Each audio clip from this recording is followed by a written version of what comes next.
जय हिंद। मैं प्रिया आप सभी का स्वागत करती हूँ। आज भी द पीपल में हमारे साथ एक ऐसे जनप्रतिनिधि हैं जिनका सफर महाराष्ट्र के एक छोटे से गांव टेकाडी से संसद तक का है। माननीय श्री श्याम कुमार दौलत बर्वे सर, महाराष्ट्र के रामटेक से सांसद और भारतीय राष्ट्रीय कांग्रेस के प्रतिनिधि। एक जनरिकी नेता श्याम कुमार जी की कहानी है जनसंघर्ष की, जमीनी संघर्ष की, किसानों के अधिकारों की लड़ाई, कोरोना काल में बंद हुई ट्रेन सेवाओं को फिर से शुरू करने की कोशिश और जल जीवन मिशन जैसी योजनाओं को आखिरी व्यक्ति तक पहुंचाने की जद्दोजहद। लेकिन राजनीति से परे वो एक पारिवारिक इंसान है जो अपने समाज को समझते हैं। आज हम उनके संघर्ष, प्रेरणा, मार्गदर्शन और रामटेक के विकास के सपनों पर बात करेंगे। उनके पहलुओं को जानेंगे जो अक्सर सुर्खियों से दूर रहती है। सर, आपका स्वागत है। आपका बचपन कैसे रहा? आपकी स्कूलिंग कहाँ से हुई? माता पिता कैसे रहे? बचपन तो मुझे याद नहीं है, लेकिन फर्स्ट क्लास से सब याद है कि मेरा एजुकेशन फर्स्ट सेकंड थर्ड तक के मैं तुमसर में पढ़ा, बड़ी मम्मी के यहाँ पर। उसके बाद में फिर यहाँ पर नागपुर डिस्ट्रिक्ट में कन्हान करके हमारा एक टाउन है टेकाडी से पास में, वहाँ पर बाकी का एजुकेशन 10 तक वहाँ पर हुआ है। मेरे पापा WCL के एम्प्लॉय थे, तो वहाँ पे कुछ ऐसे बहुत ज़्यादा जैसे बड़े परिवार में या रिच फैमिली में तो जन्म नहीं हुआ।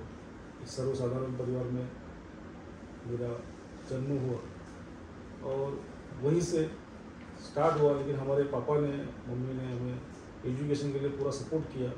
मेरी बड़ी सिस्टर पुलिस इंस्पेक्टर है, छोटी सिस्टर लेक्चरर है और मैं बिजनेस में था। उसके बाद में पॉलिटिक्स में आया। सर, ये जो सफर रहा राजनीति का, ये आपने बचपन में सोचा था? किसी का आपको मार्गदर्शन था या फिर कोई एक ऐसी घटना हुई जो प्रेरणा आपके लिए साबित हुई और आप राजनीति में आए? हाँ, मैं तो मेरा बिजनेस करता था। मेरे परिवार में कोई भी पॉलिटिक्स में नहीं था। इसके पहले कोई मेरे 2-3 पीढ़ी में भी कोई ग्राम पंचायत सदस्य या कुछ ऐसे कोई पोस्ट पे नहीं गया। मैं पहला था। एक हमारे यहाँ पर हमारे गांव में दारू की शॉप आई थी, दारू भट्टी बोलते हैं हमारे यहाँ पे उसको। गवर्नमेंट के लाइसेंस की दारू भट्टी हमारे यहाँ शिफ्ट हुई थी कहीं दूसरे जगह से। तो उस आंदोलन में मैंने भाग लिया था। मेरे वार्ड का इशू था वो। तो वहाँ से ही मैंने राजनीतिक शुरुआत बोलेंगे तो चलेगा, क्योंकि उसके बाद के जो ग्राम पंचायत के इलेक्शन आए तो सारे वार्ड ने मुझे मिलकर खड़ा कर दिया कि आपको ही खड़ा होना है, क्योंकि उस दारू भट्टी के आंदोलन में मैं सबसे आगे था। वो दारू भट्टी को हमने वहाँ से बाहर किया। वहीं से स्टार्ट हुआ, समझ लो दारू भट्टी के आंदोलन से ही मेरा पॉलिटिकल करियर स्टार्ट हुआ। उसके पहले कोई मैं राजनीति में नहीं था। मेरा बिजनेस था, मैं कॉन्ट्रैक्टरशिप करता था। सर, जैसे आपने कहा कि कोई पार्श्वभूमि नहीं थी राजनीतिक, और जहाँ तक हम देखते हैं कि आप एक ग्रामीण विभाग से भी है, तो सर इस सफर में आपको क्या लगा कि कौन सी एक बहुत बड़ी चुनौती आती है?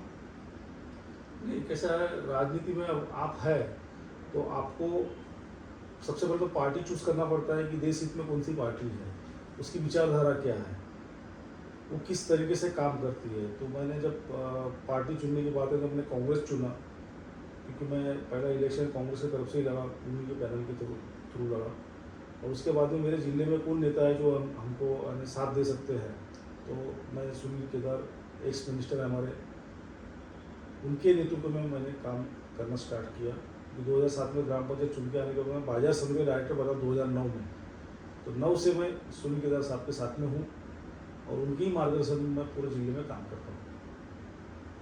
सर, जैसे आपने कहा कि एक वैचारिक धरोहर के हिसाब से आपने कांग्रेस पार्टी ज्वाइन की। हमने शुरुआती इंट्रोडक्शन में ही ये बात कही थी कि जिस तरीके से आप किसानों की बातें करते हैं। जब हम रिसर्च कर रहे थे तो हमने आपके क्वेश्चंस पढ़े थे जो आपने सदन में उठाए थे, जो यूरिया शॉर्टेज के बारे में था, और यहाँ तक कि आपने जो ट्रेनें कोरोना में बंद हो गई थी रामटेक से नागपुर को ज्वाइन करने वाली, उनका मुद्दा उठाया, और उसी के साथ जल जीवन मिशन के बारे में जो आप फंड्स थे वो पूरी तरीके से अलॉट नहीं हो रहे थे।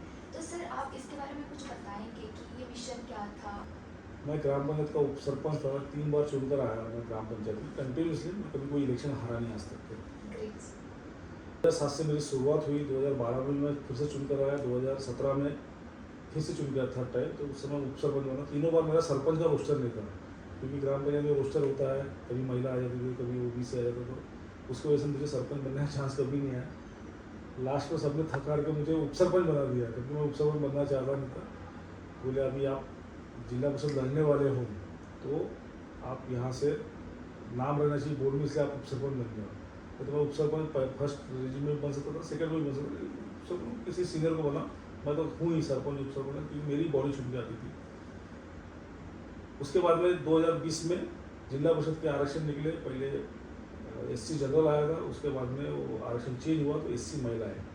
तो मेरे मिसेस को लगाया हमने, और वो जिला परिषद के अध्यक्ष डायरेक्ट बने, क्योंकि वो कई पोस्ट में नहीं थे। लेकिन उसके बाद भी मुझ पर विश्वास करके हमारे नेता, जो हम जिनके नेतृत्व में यहाँ पे मार्गदर्शन में काम करते हैं, सुनील बाबू केदार साहब उस समय मिनिस्टर थे, उन्होंने जिला परिषद अध्यक्ष पद मुझे मेरे घर पे दिया, मेरे वाइफ को दिया। तो उन्होंने इतना अच्छा काम किया मेरे वाइफ ने 2.5 साल में। कोरोना काल में वगैरह हम साथ में सब काम करते थे। कोरोना में बहुत सारी चीज़ें हमने की। गाँव जिले के अंदर महिला बचत घरों को इतने बड़े पैमाने पे हेल्प किया कि उनको 2-3 लाख रुपए का सब लोन करके देना, उनको अलग अलग स्कीम में उनको इन्वॉल्व करना। एक महिला मेळावा हमने डिवीज़न लेवल का किया था, जिसको कंडक्ट मेरे वाइफ ने किया था। और उसमें कोई मिनिस्टर नहीं, कोई जेंट्स उस स्टेज पे नहीं था। 25-30 हज़ार महिलाओं का बहुत बड़ा प्रोग्राम किया। और इसी वजह से टिकट सांसद की उनको डिक्लेयर हुई थी, मुझे नहीं हुई थी। लेकिन हमारे जो विरोधी पार्टी है भारतीय जनता पार्टी, उन्होंने षड्यंत्र रचकर उनका नामांकन रद्द किया। और मैं सब्स्टिट्यूट करके कैंडिडेट को, हमारे नेता को समझ में आया था, इसलिए उन्होंने सब्स्टिट्यूट में मेरा नाम डाला था। इसलिए मैं एक दिन में उम्मीदवार करके डिक्लेयर हुआ। उसके पहले पार्टी ने भी उनका रश्मि बर्वे इनको ही डिक्लेयर किया था। और इलेक्शन में हम उन्हीं को फोकस कर रहे थे, उन्हीं को लोकसभा लड़ाने वाले थे। उसके बाद भी रामटेक लोकसभा की जनता ने उनको हराया। यहाँ पे देश के पंतप्रधान मेरे गांव में सभा लिया, जहाँ मैं कनान में अभी रहता हूँ, वहाँ पर उन्होंने सभा लिया। कभी इतिहास में पंतप्रधान का अभी 75 वर्ष हो गए देश को आज़ाद हुए हैं, 18वीं लोकसभा है, लेकिन कभी मेरे गाँव में कोई पंतप्रधान नहीं आया। उस बहाने पंतप्रधान हमारे गाँव में आया, उन्होंने मेरे खिलाफ में प्रचार किया। उसके बाद भी मेरे यहाँ की जनता ने मुझे चुना कर दिया, इसलिए उनका सबसे पहले तो उनका बहुत बहुत धन्यवाद करता हूँ मेरे यहाँ की जनता का।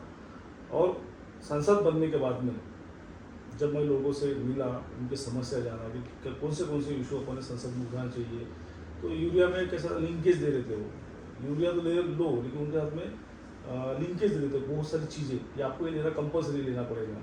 उसके बाद में पहले 50 किलो की बैग आती थी, उसको 45 किलो किया। क्या मैं इंटरफेयर कर सकती हूँ? जी, जो लिंकेज की बात कर रहे हैं, मतलब क्या लेते हैं? क्योंकि यहाँ पर बहुत सारे लोग खेती से ऐसा जुड़े यूरिया अगर लेना है आपको, DAP लेना है, तो उसके साथ में उनकी मेडिसिन भी है लिक्विड वाली, वो नैनो बोलते हैं उसको यूज करो आप फोर्सफुली। अरे वो किसान को जरूरत भी नहीं है, फिर भी लेना पड़ेगा, नहीं तो हम आपको DAP देंगे बस नहीं। वो चीज़ आपकी और हाँ, इसलिए वो इशू मैंने रेस किया था संसद में। कृषि मंत्री ने भी अभी लास्ट टाइम नागपुर में आते उन्होंने बोला कोई अगर यूरिया का अगर लिंकेज दे रहा है तो आप हमें बताइए, हम उन पर कार्रवाई करेंगे। जिला कलेक्टर को भी हमने यहाँ से उस समय कंप्लीट किया, तो बहुत सारे पैमाने पर हमने रोकने का काम किया है। उसके बाद में कोरोना पीरियड के समय जो ट्रेनें बंद कर दी, स्टॉपेज बंद कर दी कि ट्रेनें बहुत सारी बंद हुई थी उस समय, और बहुत से जगह स्टॉपेज बंद किया था। लेकिन वो ट्रेनें स्टार्ट हो गई, लेकिन स्टॉपेज जो बंद किए थे वो स्टार्ट नहीं किया। वो पूरी तरीके से हाँ, तो इसलिए हमने वहाँ पे वो इशू रेस की। 4 ट्रेनें हमारे यहाँ की बंद हुई थी, तो उसमें से 2 स्टार्ट हो गई, 2 के लिए और बोला है, और उसके लिए भी प्रयासरत है। का विषय था किसान, तो मैं खुद एक किसान, मेरे यहाँ खुद खेती है, तो किसानी सब मुझे पता है कैसे क्या करना है। इसलिए किसानों के जो भी प्रश्न है वो हमारे ही प्रश्न है। WCL के वर्कर के प्रश्न होंगे तो WCL में मेरे पापा थे, WCL एरिया में मैं रहता हूँ, तो WCL के सारे प्रश्न मैंने उठाया वहाँ पे, तो भी विषय मुझे पता है कि क्या क्या समस्या है। इसलिए वहाँ पे मुझे कभी लगा ही नहीं कि मैं फर्स्ट टाइम MP बना हूँ, तो इसलिए ये सब विषय बहुत से लोग प्रश्न कर, जब मैं वहाँ पे संसद में उठा था तो आप मुझे पूछते हैं कि आपकी टर्म कौन सी है, सेकंड या थर्ड, तो मैंने फर्स्ट टाइम, क्योंकि आपको ऐसा है सब हम ग्राम पंचायत से आए, जिला परिषद है, तो हमें पता है लोगों को क्या समस्या है। वो समस्या रखने का काम हमारा है, हमको लोगों ने उसी के लिए चुन के दिया है, तो हम वो रखते हैं। चाहे फिर WCL और जल जीवन मिशन की आपने बात की, तो हमने मेरी मिसेस उस समय JP प्रेसिडेंट थी, उस समय 1300 वर्कआउट हमने इस जिले में किए। ये महाराष्ट्र के सबसे ज़्यादा काम सिलेक्ट करने वाली जिला परिषद बनी थी, और देश में उसका 3rd नंबर आया था हमारा, और उनको सम्मानित किया गया था जिला परिषद नागपुर को। तो जो योजना हम जिस पद पे गए उसको पूरा न्याय देने का काम किया। हमारे पद भोगने के लिए नहीं, तो लोगों के ज़रूरतें को काम आने के लिए है, उनको सारी योजनाएं मिले, सारा उनका उत्थान हो, सारा विकास हो, इसी उद्देश्य से हम काम करते हैं। क्योंकि हमारे जो नेता है सूर्य बाबू केदार साहब, उनका एक ही धर्म है कि यह सत्ता अपने को खुद के लिए हुई नहीं है, तो लोगों के लिए है वो, उसका लोगों का कल्याण करो, यही हमारा उद्देश्य है। आपके इस बातचीत में इतनी बार मैम का जिक्र किया, ज़रूर उन्होंने बहुत अच्छा काम किया होगा कि फर्स्ट ही टर्म में जब सरपंच के लिए उम्मीदवारी नहीं हो पा रही थी, अब मेंबर ऑफ पार्लियामेंट चुने गए, तो मैम के बारे में कुछ बता पाएंगे आप? बिल्कुल मैं बताया, पौने 3 साल वो जिला परिषद अध्यक्ष थे, वो डायरेक्ट हाउस वाइफ थे, हाउस वाइफ से डायरेक्ट जिला परिषद अध्यक्ष बने। हमें खुद को डर लग रहा था कि अब ये इसको ग्राम पंचायत भी इन्होंने कभी पद नहीं, ग्राम पंचायत सदस्य भी हाउस वाइफ थे, डायरेक्ट प्रेसिडेंट उन्होंने, राज्य मंत्री का दर्जा है उसको, ऐसी इतनी बड़ी पोस्ट पूरी जिले के संभालना, और ये बहुत बड़ा क्षेत्र आता है हमारा ग्रामीण जिला परिषद का क्षेत्र, तो कैसे संभालेंगे, हमको थोड़ा डर था। लेकिन उन्होंने 2-3 महीने में इतने अच्छे से कवर किया कि सारे योजनाओं पर उन्होंने फोकस किया। बता रहे 1300 वर्क ऑर्डर JJM में जल जीवन मिशन के अंतर्गत करना, ये बहुत बड़ी बात थी। क्योंकि उस समय जल जीवन लोगों को समझ में नहीं आ रहा था, उस समय हमने 1300 वर्क ऑर्डर करा लिए। 1300 वर्क ऑर्डर कराने के बाद में हमको दिल्ली में अवार्ड मिला। तो ऐसे बहुत सारी चीज़ें उस समय कोरोना काल में जहाँ एम्बुलेंस लगी, एम्बुलेंस दिए, जहाँ रोड ड्रेनेज का प्रॉब्लम था वहाँ रोड ड्रेनेज दिया। महिला बचत गटों को, महिला रहने के कारण उनको महिला बचत गटों को उनको बहुत आकर्षण था कि महिला बचत गटों को, मेरी महिलाएं को रोजगार मिले, मेरी महिला खुद घर के अंदर अपना काम करके अपने 200-400-500 रुपये रोज से कमाए, ये उनकी खुद बहुत इच्छा थी। तो इसलिए उन्होंने बहुत सारे कैंप लगाया, बहुत सारे महिला बचत गटों की मीटिंग है, एक बहुत बड़ा डिवीजन लेवल पे काम किया। ऐसे ऐतिहासिक काम करने की वजह से पार्टी ने उनको लोकसभा के लिए नामांकित किया था, मुझे नहीं, क्योंकि सारा फोकस उन पे था हमारा वाला, और उनको ही लगाना था हमको लोकसभा। एक उपसरपंच को भी हमारे केदार साहब ने आगे बढ़ाया, हमारे कांग्रेस पार्टी ने हमको टिकट दिया। उसके बाद भी उपसरपंच न देखते हुए उन्होंने रश्मि बर्वे और उनके हस्बैंड भी है रश्मि बर्वे को सामने रखकर उन्होंने मुझे मतदान किया। उनके काम को देखकर ही मतदान किया। वो घर पे रहते नहीं है, उनके अलग प्रोग्राम चलते रहते हैं, सारे महिलाओं से सारे प्रोग्राम अटेंड करते रहते हैं। मैं दिल्ली में रहा तो सारे प्रोग्राम वही अटेंड करते हैं। वो भी गए तो उनको भी काम सब लोग बताते हैं, और सारे काम मुझे बताकर वो करवा लेते हैं। पर सर आप आपकी फैमिली के लिए कैसे वक्त निकाल पाते हैं? दोनों भी इतने 2007 से मेरी शादी हुई, तब से सबको पता था कि हम पॉलिटिक्स में है, तो टाइमिंग का तो उनको पता है कैसा टाइमिंग निकालना है। तो लेकिन जहाँ ज़रूरत रहती है वहाँ पे समय निकाल ही लेते हैं। सर आपके एक सन है और एक डॉटर? हाँ, एक बेटा एक बेटी है। वो कैसे देखते हैं? मम्मी पापा दोनों काम करते हैं, राजनीतिक लाइफ को कैसे देखते हैं? हाँ, बच्चों की थोड़ी शिकायत रहती है हमेशा कि आप हमको यहाँ घुमाने लेके जाते नहीं, वहाँ लेके जाते नहीं। हाँ, क्योंकि तो साल में 1-2 बार कभी समय निकाल के उनको एक बार पूरा कर दे रहा, 2-4 दिन 5 दिन में। उनको भी समस्या है कि हमारे पापा, क्योंकि घर पे जब वो देखते हैं कि सोकर उठते से ही लोगों की समस्या छुड़ाने काम कर आते हैं, तो ये बिजी है। तो बच्चे भी हमारे उतने ज़्यादा ये नहीं है, मम्मी पापा मेरे ओल्ड एज है, वो भी समझते हैं।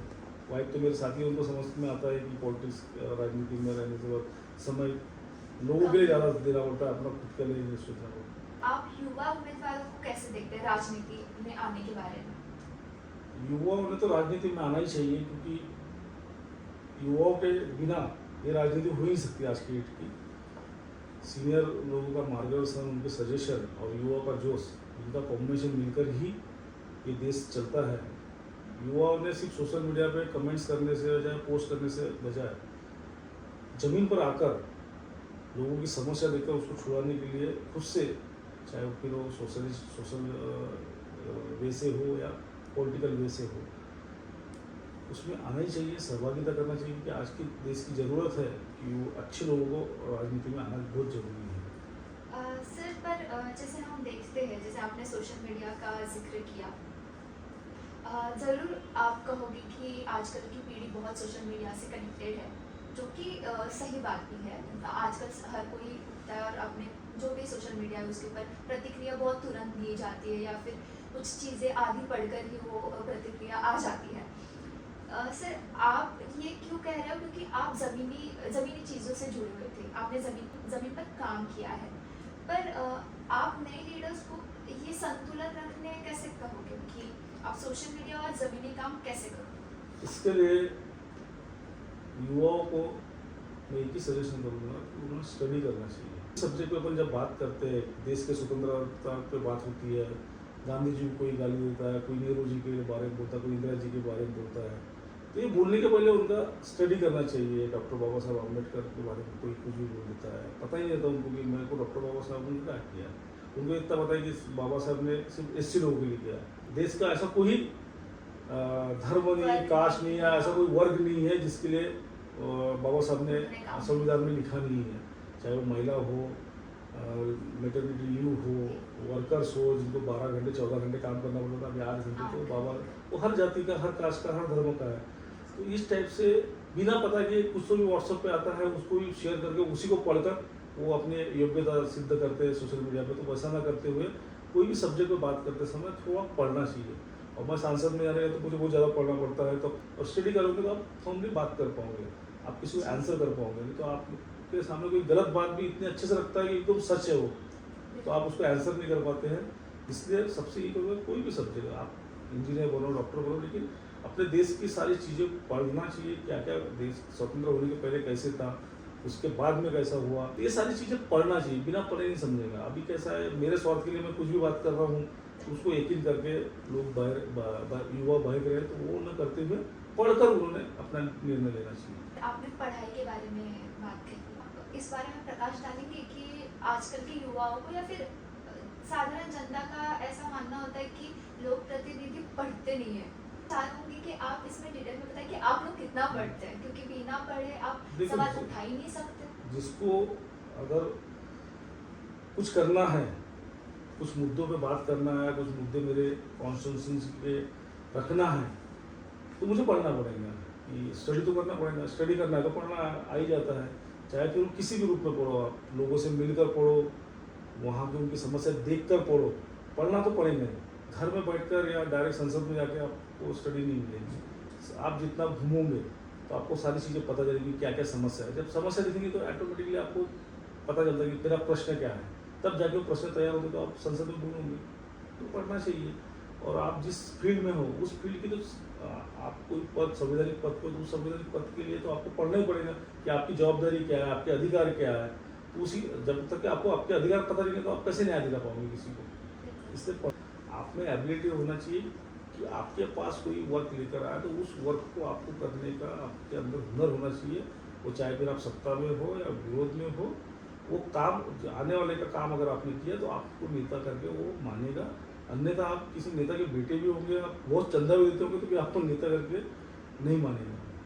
सर कि जो अनुभवी टीम होती है, जब आप किसी एक ग्रुप को लीड कर रहे होते हो, आपको एक अनुभवी टीम होनी चाहिए, आपको सपोर्ट करे, आपको सभी स्तर से आपको इंफॉर्मेशन लाए। तो आपका समय कैसा रहा उस हमारे साथ अच्छे से काम हमारा मेरा तो छोटा सा एक दायरा था, ग्राम पंचायत और जिला परिषद सरकार। मेरी मिसेज वाइफ को जिला परिषद अध्यक्ष पद मिला, तो जिले में उनको काम करने का चांस मिला। तो जिले में सारे नेताओं से पहचान, और हमारे जिस नेतृत्व में हम काम करते हैं सुनभव के तरफ, हमारी टीम और हमारी पार्टी यहाँ पे हर गांव में स्टैंड करती है। हर तालुका अध्यक्ष है, हमारे यहाँ पे सभापति थे, और बाजार समिति है, खरीदी बिक्री है, ये सारी संस्थाएं हमारे ग्रामीण में हैं और उनका सारा हमारा कमांड है हमारे पार्टी का और हमारे नेता। इसलिए हमको टीम वर्क ऑटोमेटिक रेडीमेड मिला, उसको हमको लेकर चलना था। उसमें सबको सबकी एबिलिटी, हमको 2.5-3 साल हमने यहाँ पे काम किया, तो सबसे संपर्क में आने का सबको पता चलेगा किसकी क्या एबिलिटी है, उसके हिसाब से उनको वर्क सबको हमने बांट दिए थे। इसलिए हमको चुनाव वगैरह में हमको बहुत ज़्यादा दिक्कत नहीं की, क्योंकि हमारा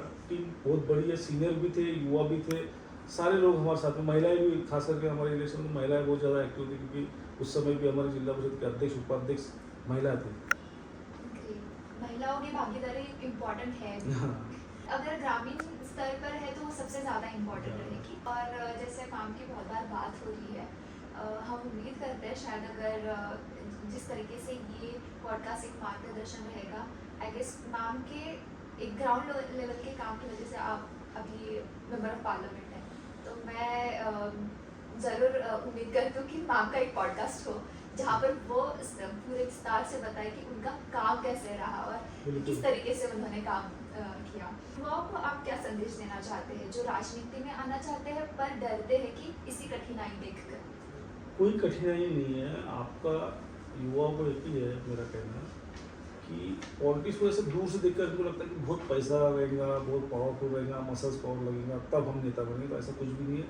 मैं एक सबसे बड़ा एग्जांपल, मेरा उदाहरण है कि मैं सर्वसाधारण परिवार से आने के बाद में मैं बिजनेस करता था छोटा मोटा, वहाँ से ग्राम पंचायत से शुरू, सबसे छोटे जहाँ पे जगह है, मैं कॉर्पोरेटर भी नहीं, ग्राम पंचायत से स्टार्ट किया हूँ। तो सिर्फ उद्देश्य अपना साफ रखना पड़ता है कि मुझे लोगों की सेवा करना है, जो भी पद मिला है उसको न्याय देना है।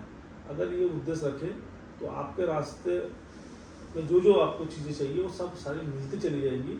आपको रुकना नहीं है, थकना नहीं है, डरना नहीं है, ये चीज़ें करना है, निडर बन के काम करो और जिस जवाबदारी के लिए लोगों ने आपको चुन कर दिया वो जवाबदारी पार दो। ऑटोमेटिकली पद आगे बढ़ते जाता है और खुद ब खुद लोग आपके साथ में जुड़ते हैं, क्योंकि आपने एक का काम किया तो 10 लोगों को बताता है कि भैया मैं इनके पास गया था तो इन्होंने मेरा काम कर दिया, तो 10 लोगों का ऑटोमेटिकली प्रभाव पड़ता है और वो आपको नहीं भी मिले होंगे तो भी आपसे जुड़े हुए रहते, कहीं ना कहीं आपके काम को सुनेंगे। तो कठिन कुछ भी नहीं, इसलिए युवाओं ने राजनीति में आना चाहिए और पूरा स्टडी करके समझ के ही अपना वोट भी डालना है तो पढ़ कर डालना चाहिए। ये तो मैं रिक्वेस्ट करूँगा कि किसी के बोलने पे, किसी के कहने पे, धर्म, जाति, कास्ट के नाम पे या मेरा वोट करीबी इसके नाम पे वोट ना देते हुए योग्य व्यक्ति को चुनना चाहिए, ताकि अपने बात वो वहाँ पे योग्य जगह पे जहाँ पे भी भेज रहे, चाहे विधानसभा भेज रहे हैं, चाहे संसद में भेज रहे हो, तो वो आपकी बात रख सके। पर एक ऐसा कौशल जो आप चुनना चाहो कि एक जनप्रतिनिधि में ये एक कौशल होना ही चाहिए, जैसे भाषण कला हो, वार्तालाप हो या फिर जमीनी संगठन हो, आपको क्या लगता है कि क्या जरूरी है एक? सिर्फ आपकी ईमानदारी जरूरी है, आपके लोगों के साथ, जनता के साथ में आपके संबंध कैसे हैं, आप उनसे कितना जुड़े हो, उनकी समस्या को आप किस तरीके से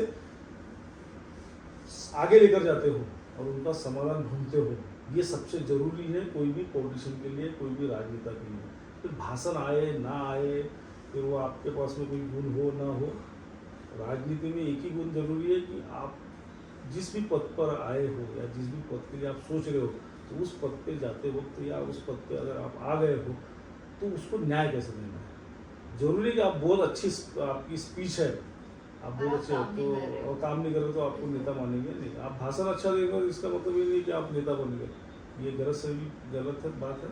आपका काम अच्छा रहना चाहिए, आप भाषण देना आए ना आए, लोग आपको बराबर मतदान करेंगे। और एक आखिरी सवाल सर, कि आप युवाओं के साथ एक ऐसी सीख साझा करना चाहोगे जो वो हमेशा याद रखें? बिल्कुल, जैसा आपके पहले प्रश्न से ही जुड़ा हुआ वो विषय है कि कोई भी काम को छोटा ना समझा जाए। आपको चाहे आप बिजनेस कर रहे हो, नौकरी कर रहे हो, जिस भी काम में कर रहे हो, पूरी ईमानदारी से काम करो, पूरे लगन से, मन से करो। फॉर्मेलिटी करके कोई भी काम करोगे तो उसमें सक्सेस मिलेगा नहीं। मैं ग्राम पंचायत सदस्य बना तो मुझे ऐसा लगा कि मेरे गांव को मैं कितना सुंदर बनाऊँ। परेशान हुई, लोगों की समस्या आती गई, उसको सॉल्व करते चले गया।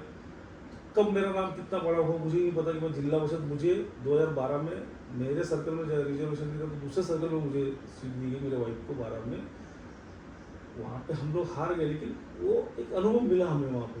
तो आपके अगर सही तरीके से आपने कोई भी काम की स्टार्ट की, चाहे वो पॉलिटिकल हो, बिजनेस हो, एजुकेशन, कोई भी कोई भी वर्क, तो आपको कोई भी रोकेगा नहीं।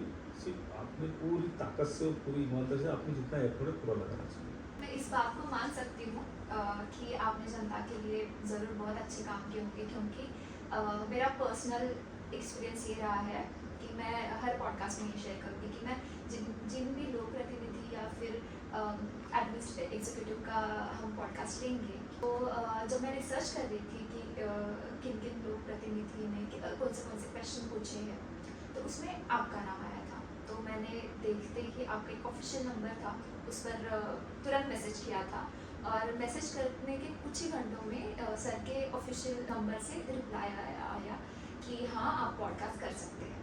तो ये बताता है कि आप रीचेबल लोक प्रतिनिधि हैं। ऐसे नहीं है कि कोई एक इंसान है बहुत दूर बैठा है, हम कैसे अप्रोच करें। चलो आजकल सबके पास मीडिया है तो कोई भी अप्रोच कर लेता है, पर सामने से आपको जवाब आना इट्स अ डिफरेंट थिंग। तो मैं ज़रूर कह सकती हूँ कि रामटेक के जो भी मतदार संघ में लोग हैं उनको एक रीचेबल जनप्रतिनिधि मिले हैं और हम मैम को भी पॉडकास्ट में लाएंगे। सर आपका बहुत बहुत आभार इस अवसर के लिए।